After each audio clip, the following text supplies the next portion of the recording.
Assalamualaikum dan selamat datang ke pelajaran asas bahasa Arab sebagai bahasa asing tahap 1. Pelajaran pertama kita bertajuk At-Tahiyyah wa Ta'aruf yang berkaitan dengan ucapan hormat dan berkenalan. Di akhir pelajaran, pelajar akan dapat mengetahui dan memahami tentang yang pertama, latar belakang bahasa Arab. Yang kedua, huruf-huruf bahasa Arab, sebutan dan tulisan. Yang ketiga, tanda bacaan ataupun baris. Yang keempat, nombor-nombor. Dan yang terakhir, asas tata bahasa dan nahwu. Sebagai permulaan, kita akan mengetahui sedikit sebanyak tentang latar belakang bahasa Arab. Bahasa Arab dituturkan oleh lebih 280 juta orang serta serata dunia dan menjadi bahasa rasmi di 25 buah negara seperti Arab Saudi, Kuwait, Yaman, Qatar untuk tujuan berkomunikasi, pelancongan dan lain-lain lagi. Al-Lughat Al-Arabiyyah ataupun bahasa Arab boleh dibahagikan kepada dua jenis, iaitu bahasa Arab klasik dan bahasa Arab moden. Bahasa Arab klasik digunakan dalam teks sastra dari zaman pemerintahan Umayyah dan Abbasiyah kurun ke-7 hingga ke-9 Masihi yang berasaskan loghat zaman pertengahan puak-puak semenanjung Arab. Bahasa Arab moden pula ialah satu bahasa ukuran di seluruh Timur Tengah dan negara-negara Arab pada hari ini dalam penulisan, dokumen dan ucapan formal. Kedua-dua Arab klasik dan Arab moden lazimnya dipanggil Al-Fushah dalam bahasa Arab yang bermaksud yang disebut dengan jelas atau bahasa yang fasih. Seterusnya terdapat juga bahasa Arab basahan atau bahasa pasar yang merujuk kepada jenis-jenis bahasa rantau atau dialek yang terhasil daripada bahasa pertuturan seharian di seluruh wilayah Timur Tengah dan Afrika Utara, serta dipelajari juga sebagai alat komunikasi untuk percakapan seharian. Untuk pengetahuan anda, bahasa Arab mempunyai bentuk tulisan, huruf dan sebutan yang unik dan berbeza daripada bahasa-bahasa yang lain, dan tulisan dari kanan ke kiri. Sebagian huruf-huruf Arab mempunyai titik untuk membezakan setiap huruf dan disebut mengikut tanda bacaan atau baris tertentu agar dapat difahami dan betul dari segi tata bahasa dan maksudnya. Terdapat sebanyak 29 huruf Arab yang utama yang digunakan untuk membentuk perkataan dan seterusnya ayat, iaitu alif, ba, ta, tha, jim, ha, kha, dal, zal, ra, zai, sin, shin, sad, dad, ta, za, ain, ghin, fa, qaf, kaf, lam, mim, nun, waw, ha, hamzah dan ya. Anda boleh perhatikan bentuk-bentuk huruf tersebut dengan teliti yang ditulis dari kanan ke kiri.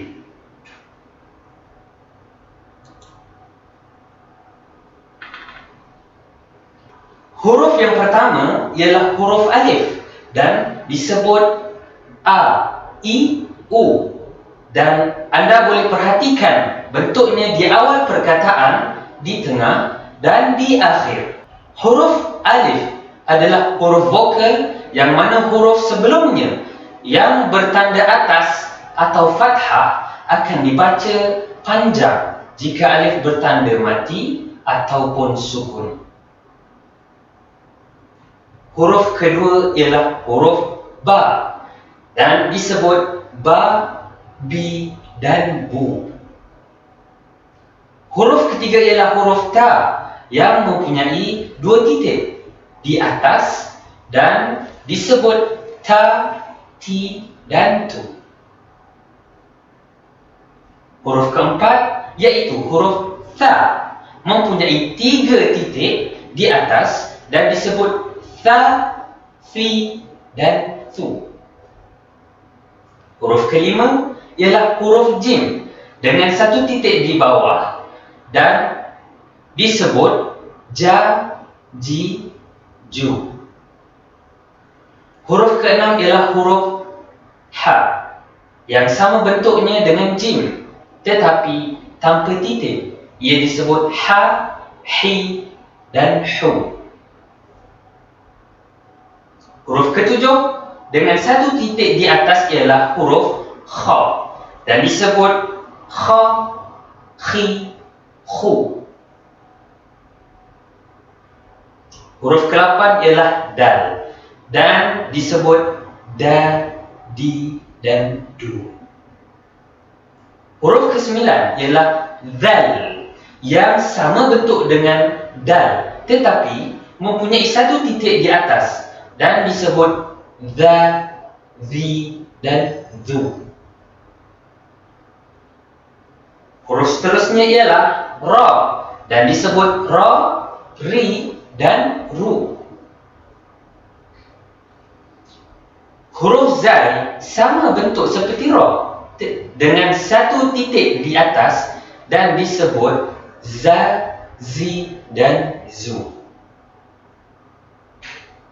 Huruf ke-12 ialah sin yang disebut sa, si, dan su. Huruf ke-13 ialah shin dan disebut sebagai sha, shi, dan shu. Huruf sad berbentuk bulatan di depan dan disebut sa, si, dan su. Huruf dad sama bentuk dengan sad dengan 1 titik di atas dan disebut da, di, dan du. Huruf ke-16 ialah ta yang disebut ta, ti, dan tu. Huruf za mempunyai 1 titik di atas dan disebut za, zi, dan zu. Huruf ke-18 ialah ain dan ia disebut a, ai, dan aun. Huruf ghain mempunyai 1 titik di atas dan disebut gha, ghi, dan ghu. Huruf ke-20 ialah fa dan disebut fa, fi, dan fu, sama seperti f dalam tulisan Rumi. Huruf ke-21 ialah qaf dan disebut qa, qi, dan qu. Qaf memiliki kepala bulatan seperti fa, berbentuk bulat dan mempunyai 2 titik di atas. Huruf kaf berfungsi sama seperti k dalam tulisan Rumi dan dia disebut sebagai ka, ki, dan ku. Huruf ke-23 ialah lam dan disebut la, li, dan lu. Huruf ke-24 ialah mim dan disebut ma, mi, dan mu. Huruf nun mempunyai 1 titik di atas dan disebut na, ni, dan nu. Huruf ke-26 ialah waw yang disebut sebagai wa, wi, dan wu. Waw juga merupakan huruf vokal yang mana jika bertanda mati atau sukun, huruf sebelumnya akan dibaca panjang. Huruf ha ialah huruf ke-27 dan disebut ha, hi, dan hu.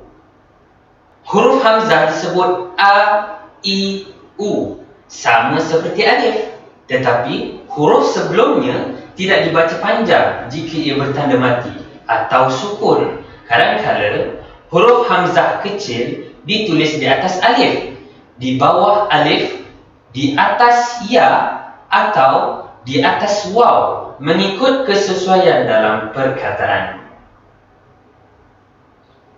Huruf terakhir ialah huruf ya yang mempunyai 2 titik di bawah dan disebut ya, i dan u. Ia juga adalah huruf vokal yang mana jika huruf ya bertanda mati atau sukun, maka huruf sebelumnya yang bertanda bawah atau kasrah dibaca panjang sedikit.